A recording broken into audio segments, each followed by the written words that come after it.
Lining అయితే నీళ్ళల్లో ఖచ్చితంగా నానేయాలండి. ఎందుకంటే ఒక 2 నిమిషాలు కానీ అట్లా నానేయాలి. ఎందుకంటే మనకు ఇవి వచ్చేసి నీళ్ళలో దేవేసి, ఇది కాటన్ అనమాట.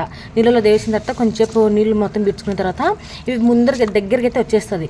సో అందుకోసం వచ్చేసి వీటిని కంపల్సరీగా నీళ్ళలో అయితే దేవేసి బాగా గట్టిగా అయితే పిండేసుకొని ఆరబెట్టేసుకోవాలి. ఆరబెట్టిన తర్వాత ఐరన్ చేసుకునే అవసరం లేకుండా ఈజీగా మనము ముడతలు ఏమి లేకుండా ఏ విధంగా చేసుకోవాలనేది కూడా నేను వీడియో అనేది చూపించాను. సో చూసేసేయండి. మన ఛానల్ అయితే వీడియో అయితే ఉందన్నమాట. లైనింగ్ సాఫీగా ఏ విధంగా పెట్టుకోవాలనేది నేను వీడియో అయితే చేస్తున్నాను. సో చూడండి.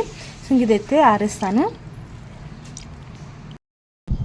ఇలా మొత్తం గట్టిగా ఉండేసిన తర్వాత ఇట్లా ఆరేసానండి. ఇది కూడా మనకు స్ట్రైట్గా తాడు స్ట్రైట్ ఉండేలాగా చూసేసుకొని ఈ విధంగా సాఫీగా అయితే ఆరేసేయండి. మనకు తొందరగా ఆరాలి అంటే ఇట్లా సింగిల్గానే పెట్టేసి ఆరేసుకోవాలి.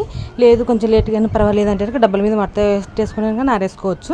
సో నాకు ఇదైతే అర్జెంట్ అనమాట బ్లౌజు. సో ఇది వచ్చేసి నీళ్ళలో అయితే దేవేసినాను. కొంచెం